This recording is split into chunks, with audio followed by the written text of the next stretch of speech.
Antes de 1492, Joaquín Pinto no había nacido, y el Nuevo Mundo era un sueño, el sueño de un navegante que veía en el mar los espejismos del oro y de su anciano mundo, devastado por la precariedad de sus economías que no se abastecían con la tierra, ni con el comercio, ni con la guerra, que nunca ha servido para eso. En el Nuevo Mundo, las personas estaban despiertas, dedicadas a la expansión de sus civilizaciones, a sus propias guerras y a los sacrificios que le devolvían la fertilidad. Con la cruz y la pólvora llegó el viejo mundo, envuelto todavía en el sopor de las cortes. ¿Qué nos esperaba a los de acá cuando las velas eran apenas una bruma en el horizonte? ¿El encuentro o el desencuentro? El fuego contra las lanzas y contra los ritos. En el retorno llevaron consigo descripciones de un escenario salvaje. América era la trampa y el misterio. Su verdadero rostro, el de la sonrisa, el conocimiento o su relación con la naturaleza, para aquellos conquistadores era invisible. Por ese entonces, la tierra empezó a ser redonda. La independencia estadounidense se consolidaba y la libertad se asombraba con la Revolución Francesa. En la península ibérica, la guerra debilitaba a España y los grupos independentistas de sus colonias aprovechaban para sublevarse. Simón Bolívar se abría paso en las dificultades para fundar lo que más tarde se llamó la Gran Colombia. Con la independencia, geógrafos y naturalistas llegaron en viajes promisorios o accidentados. Esta ya sería la tierra que acunaría a Joaquín Pinto. 300 años de colonia dejaron una compleja estratificación, infamia de la clasificación racial de las personas que define su estatus social y económico. A la cabeza estaba el grupo de españoles, le seguían los criollos, luego los mestizos y hacia el final el grupo indígena y un pequeño grupo africano llegado como mano de obra esclava. Hijo del tercer matrimonio de don José Pinto y Valdemoros o Pinto y Moreto, con María Rosa Encarnación Vergara, Joaquín Pinto nació de cepa quiteña y fue bautizado en el año de 1842. Aunque Joaquín Pinto afirmaba ser descendiente de un portugués, la historia se encargaría de mostrar que su padre fue hijo de madre soltera, conflicto que lo llevaría a orquestar esta fábula sobre su origen. Los vientos no cambiaron el orden establecido por la sociedad colonial, ni las pinceladas que soplaban por estas tierras pusieron a Joaquín Pinto a salvo de la ventisca. ¿En qué momento el salvaje americano se dio paso al indio exótico? El impulso de los científicos y artistas viajeros que llevaban sus ideas y formas de representación de un lugar a otro es quizá la puerta ancha de esta transformación en la que quedó muy bien delimitado lo propio de lo ajeno y en la que también hubo lugar para lo típico. ¿Qué dejaron a su paso por nuestras calles empedradas aquellos artistas? ¿Qué dejaron en el humo de las esquinas, a la lumbre de los fogones? ¿La técnica, acaso? En cualquier forma, ese ir y venir de estilos y tendencias dio forma y contenido a las producciones pictóricas posteriores. Joaquín Pinto asistió a la Escuela Pública del Sagrario. Por su talento, con apenas 8 años, sus padres le condujeron a su primer taller, quizá el del maestro Ramón Vargas. El taller era una opción paralela a la educación tradicional en la época. En 1853 moría su padre y su familia sufría los embates de la pobreza. Pinto jamás tuvo padrinos ni tutores. Más bien, varios sacerdotes y maestros como Nicolás Cabrera que le alentaron en la realización de sus obras.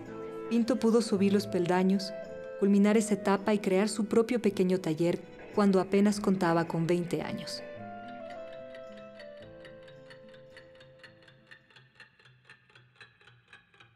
Durante el mandato de García Moreno, Joaquín Pinto vio frustradas sus intenciones de conseguir una beca a Italia.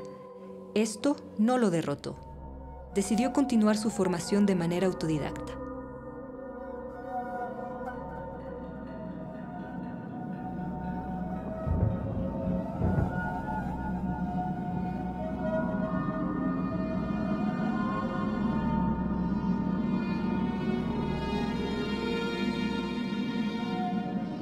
Entre los 18 y los 33 años, aprendió 6 idiomas, mitología, historia universal del arte, geometría, perspectiva, biología y anatomía, entre otros.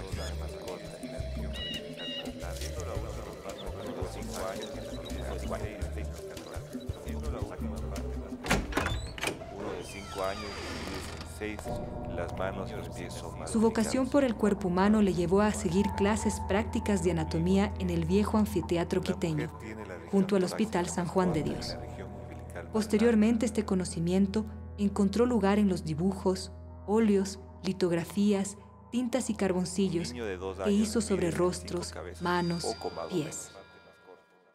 La luna de miel en el Chimborazo es la antesala de su matrimonio. Eufemia Berrío, joven quiteña, pasó de alumna a esposa del artista desde 1875. Eufemia ya tenía 2 hijos y con el artista tuvo 3 hijas más que se dedicaron al arte como su padre. Dentro de este ámbito funcionó su taller familiar. El matrimonio trajo consigo la ruptura con el canónigo Andrade, pariente político de Eufemia y ante cuyos ojos resultaba inaceptable la unión.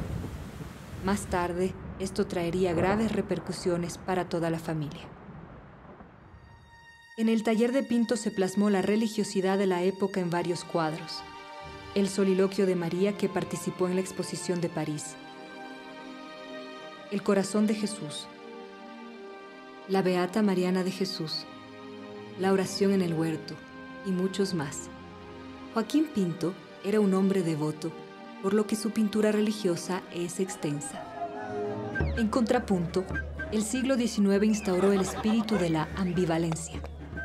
Joaquín Pinto fue el pintor de esa crisis, en la que la sociedad se debatía entre la moral patriarcal y el rechazo a los abusos del poder clerical. La sátira fue su crítica. La referencia de la Inquisición había dejado en Quito su impronta. Uno de los eventos que marcó al artista en este contexto fue el modo en que García Moreno decidió escarmentar a los clérigos. Según el jesuita Severo Gómez Jurado, por la falta cometida por uno de ellos, García Moreno llevó al sacerdote a la fuerza hasta la sala en la que sesionaba el Congreso, demostrando la corrupción del clero. La impresión del artista dio origen a célebres cuadros, titulados, en homenaje a Montalvo, capítulos que se le olvidaron a Cervantes. En 1892, su cuadro de la Inquisición mostró el trago más amargo de su vida, relacionado con el canónigo Andrade y su esposa. La vida privada del artista estuvo en boca de todos debido a las injurias que ponían en duda la fidelidad de su mujer. El cuadro constituye una crítica a la institución eclesiástica, matizada con el dolor de lo autobiográfico. Pinto atravesó un proceso violento y mezquino que en gran parte lo excluyó de la vida pública y limitó su actividad creadora. Alrededor de 1850, algunos artistas ecuatorianos se proyectan al mundo, dejando atrás sus fronteras gracias a becas. Es el caso de Salas o Manosalvas. Mientras en América Latina aparecían pintores como José María Velasco en México o Mauricio Rugendas en Argentina. A futuro, Joaquín Pinto preludiaría el realismo social, con talentosos autores como Leonardo Tejada. Al concluir el siglo XIX, el artista vive el ímpetu de la revolución liberal. El ferrocarril estrena rieles en un viaje por las arterias de la revolución, queriendo poner fin al orden establecido. El laicismo, como fundamento del Estado moderno, estuvo ligado a las primeras declaraciones de los derechos humanos y a la libertad de conciencia y de religión. Paralelamente, en Quito irrumpe lo femenino como una nueva forma política y cultural de mirar el mundo. Varias mujeres se incorporaron al estudio de las artes en el taller de Pinto. Todo el mundo me aborrece, todo el mundo me maltrata. Tengo rota la camisa y el cruel frío me acaba. Mi bolsita de fiambre desde ayer no lleva nada. La frialdad llega con el amanecer. El mediodía hace un claro incendiado y en la tarde los transeúntes dejan de merodear. Muriéndome pues voy ahora a andar del hambre a causa. Unos pocos terminan la jornada y siguen su deambular bajo el cielo de Quito. ¿Qué ve el artista en su trayecto por la antigua calle Bolívar? Los rostros de hoy y de antes y de siempre. Y siempre la mirada de la gente, como un documento de su tiempo.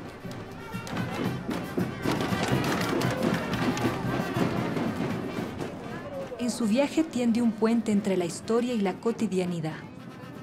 Basta desandar otra vez, del boceto al dibujo y al lienzo, para que el barro, el poncho, la alpargata, la geografía que recorta el cielo del Ecuador, cobren nuevos bríos.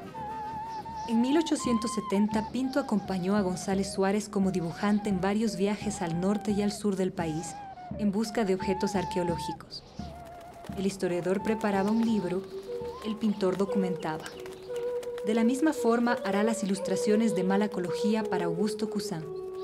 En el arte de Pinto, la nación también cobró vida en miniaturas y naturales que daban cuenta de su romanticismo. Hay una noche para el descanso, una noche de faroles callados, de puertas cerradas. La muerte de Joaquín Pinto ocurrió el 24 de junio de 1906 en su casa de Argumacín.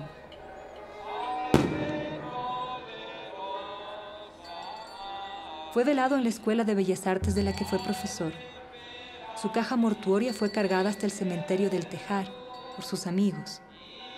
En 1908 le acompañó su esposa Eufemia y muchos años más tarde sus hijas.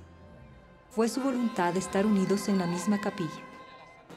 En 1969 se trasladaron a la catedral los restos de Joaquín Pinto junto con los otros dos grandes pintores del siglo XIX, Manosalvas y Salas. La obra de Joaquín Pinto es una crónica romántica de la nación, del país que vuelve a la imagen del lienzo para recuperar su identidad. Es el registro de eventos políticos, sociales, religiosos y populares de su tiempo, que pronto fue futuro. La calleja empinada por la que desciende la gente en su cotidianidad, una y otra vez, con la melancolía de lo que fue y la dicha de lo que será, para siempre contra el olvido.